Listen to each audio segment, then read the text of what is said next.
I catch a lot of crap for giving Sony a hard time when it comes to how they handle Spider-Man. And I think I'm warranted in that criticism. I think it's valid criticism, and I wouldn't keep saying it if I didn't believe it. Sony, as is tentatively known in regards to movie chatter, to movie pundits, suck at what they do.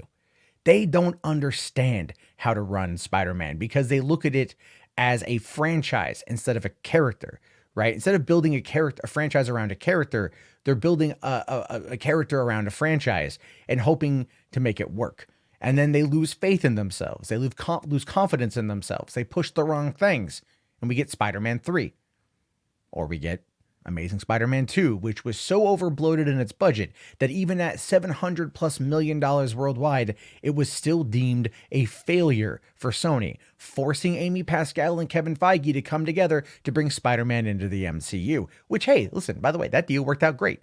Spider-Man Homecoming, Spider-Man Far From Home, both fantastic movies, and Tom Holland is amazing. And I love the guy in the role. Like I said, I give Sony a lot of crap. I give them a lot of crap. But I will say this, though. Into the Spider-Verse was a godsend of a film. Into the Spider-Verse was an amazing movie, and one that I've watched multiple times, and I regret not seeing in the theater when it came out. It's a movie that I feel is just something everyone should watch. Young, old, comic book fan, not a comic book fan, because the themes there are wonderful. The acting is amazing. The direction, the animation, all superb. And it definitely was warranted to win the best animated picture, dethroning Disney and Pixar, which at most years is just kind of a gimme that they're going to get it. So I was very happy when I saw today that Into the Spider-Verse 2 is coming spring 2022. So it's coming out in April of 2022, and that's crazy. That is absolutely nuts that this film is going to be dropping when it does. April 16th, 2022. Wanted to make sure I had my date correct. April 16th, 2022. You might be asking yourself, why the hell are they going to do April? What in the world is going on? Well, it's pretty easy to tell why they're going to do April. Now, first, we're going to talk about the box office from Into the Spider-Verse and what to expect from Into the Spider-Verse 2. So, the box office for Into the Spider-Verse was not good. That's also part of the reason why I think they're waiting and dropping it when they do. It's not good. Let me show you guys what I'm talking about here. So coming over to the numbers.com, we can see here that the worldwide take home for Spider-Man Into the Spider-Verse was $375 million. Now, this was coming off of a $90 million budget.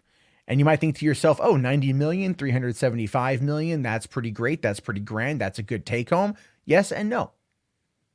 I mean, obviously, when you have an animated Spider-Man movie pulling in 375 million worldwide, when it opened up against both Mary Poppins, or not both, but Mary Poppins, Bumblebee, and Aquaman, and it is the best movie of the four, it also scored almost the lowest. Now, what does that tell you? Why did that happen? Well, it happened predominantly because it didn't star Spider-Man. Spider-Man wasn't the main character. It was Miles Morales. Now, look, Shamik Moore did a great job, and I love their character, and I'm not dissuading that. But that is one of the reasons why a lot of people didn't go see the movie, because it wasn't Peter Parker, which is why it had trouble finding its footing in regards to that time of year. It was also overcrowded.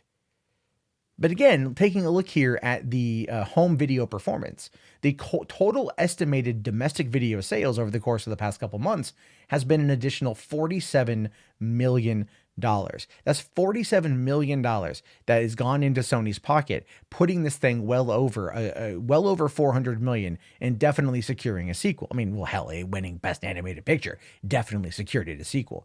What I'm trying to get to here, though, is that this movie, by more accounts, is making more money than I thought on home video. Most everyone I have talked to about this movie that has seen it and didn't see it in theaters saw it on Netflix. They watched it on Netflix, and people are apparently going out and buying it as a result of that. And I think solid word of mouth, and the fact that the movie itself generally tends to go for a bit cheaper than your average Marvel fare, which is true. It really does. Sony movies tend to come out a little bit cheaper and they drop in price a little bit faster. Marvel doesn't drop the price on the MCU movies. If you don't buy them in the first week for $23, you're probably not going to get your hands on it for any cheaper unless it's maybe Black Friday. which by the way is coming up in a couple weeks. So, hey, get stocked up. I mean, hell, if I could find the steel book of Into the Spider-Verse from Best Buy, I would be very happy. But anyway, what I'm trying to get through here is that the movie itself did okay. At the end, when it was all said and done, it did okay. It could have been better. So April 16th, 2022 is a significant date. No, there's nothing else really happening around that, with the exception of the beginning of May. I believe May 2nd, 2022, or May 3rd, whatever one is the first one there, because that is going to be Black Panther 2. So this movie, instead of serving in its original state, serving as a lead-in for Mary Poppins and Bumblebee, both of which were just not good movies, and Aquaman, which was a fun movie, it just didn't have the space to contend. And had Solo come out right around that time, it would have done even worse. So what they're doing is they're moving into the time slot, or to the release slot, that Captain America Winter Soldier had in 2014. That surprisingly, even the Fast and Furious 7 and 8 both took an April release date, 2015 and 2017 respectively. Then, of course, you have 2018 and 2019 with Avengers Infinity War and Endgame both taking an April slot. That's why they're pushing it in April, because it's been a proven track record to make a lot of money in the month leading up to the start of the summer season.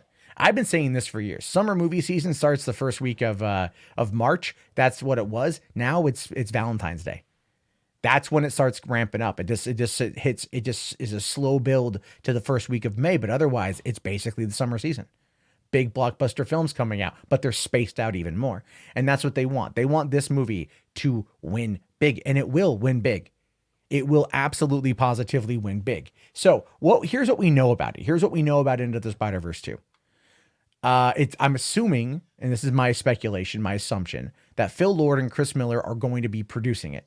That doesn't make any sense why they wouldn't be producing it, considering the fact that it won Best Animated Movie, and it was kind of a big FU and middle finger to Disney, considering they had just been they started working on that movie when they had been fired off of Solo, and Solo bombed and made roughly more money than this, but arguably with a much larger budget for Solo. And then, Solo's failure ultimately restructured the entirety of the Star Wars cinematic universe. And so they're probably really happy that they've worked on this. And the story this time around is actually not going to be written by Phil Lord.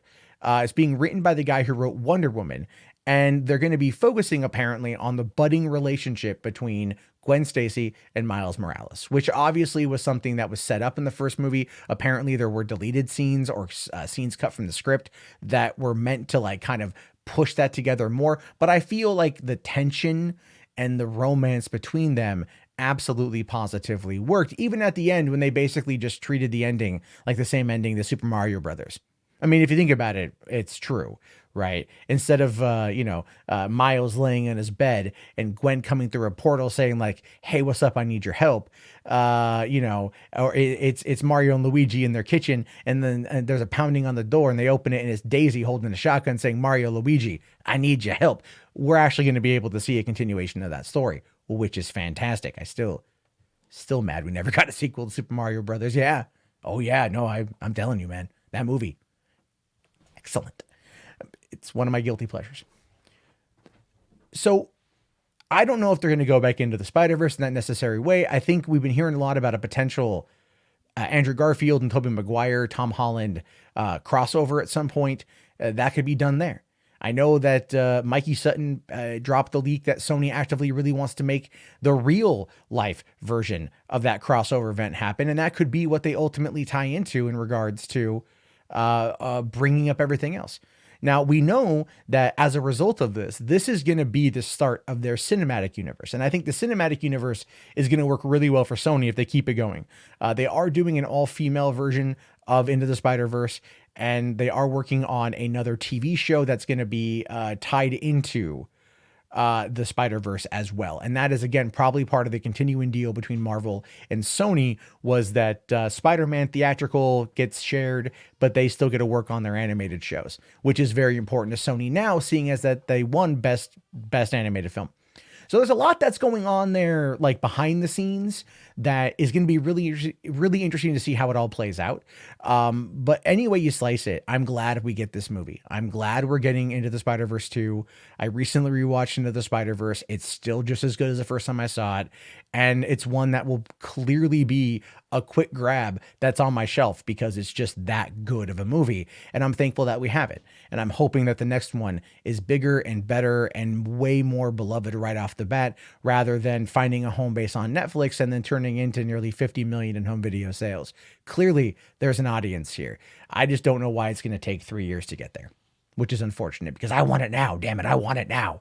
Anyway, your thoughts, your opinions. If you made it this far, do me a solid and type in Spider-Man into the chat so I know. And then be sure to thumbs up the video and leave your comments, good, bad, or the other. And I'll talk to you all later. Thank you again for watching. Have yourself a great day. Love you lots, and peace out.